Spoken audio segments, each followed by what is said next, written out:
Hey everybody, it's Mrs. Peak, and we're back reading The Wonderful Wizard of Oz. We are on chapter 21, The Lion Becomes the King of Beasts.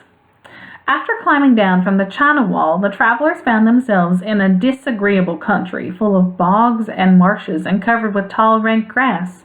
It was difficult to walk without falling into muddy holes, for the grass was so thick that it hid them from sight. However, by carefully picking their way, they got safely along until they reached solid ground.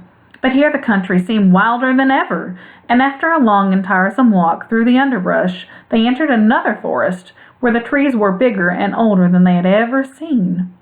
"This forest is perfectly delightful," declared the lion, looking around him with joy. "Never have I seen a more beautiful place." "It seems gloomy," said the Scarecrow. "Not a bit of it," answered the lion. "I should like to live here all my life. See how soft the dried leaves are under your feet, and how rich and green the moss is that clings to these old trees. Surely no wild beast could wish for a pleasanter home." "Perhaps there are wild beasts in the forest now," said Dorothy. "I suppose there are," returned the lion, "but I do not see any of them about." They walked through the forest until it became too dark to go any farther. Dorothy and Toto and the lion lay down to sleep, while the woodman and the Scarecrow kept watch over them as usual.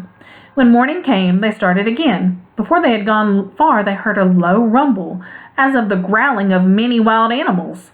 Toto whimpered a little, but none of the others was frightened. And they kept along the well-trodden path until they came to an opening in the wood, in which were gathered hundreds of beasts of every variety. There were tigers and elephants and bears and wolves and foxes and all the others in the natural history. And for a moment Dorothy was afraid. But the lion explained that the animals were holding a meeting, and he judged by their snarling and growling that they were in great trouble.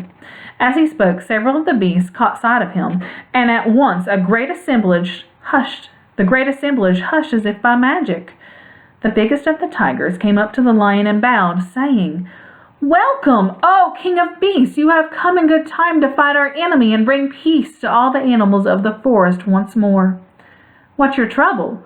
asked the lion.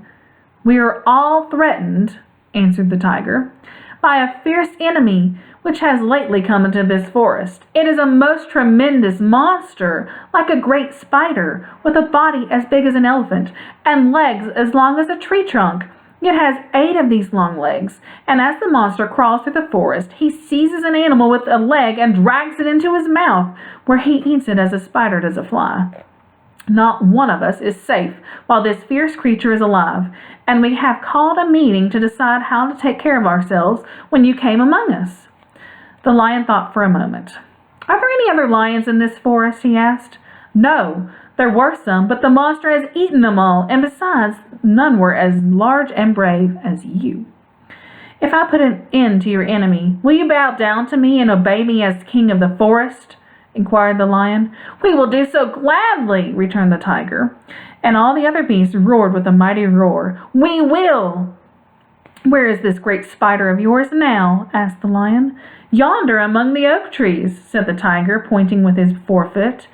"Take good care of these friends of mine," said the lion, "and I will go at once to fight the monster."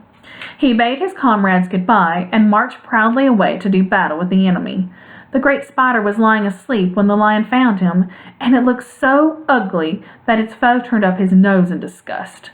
Its legs were quite as long as the tiger had said, and its body was covered with coarse black hair.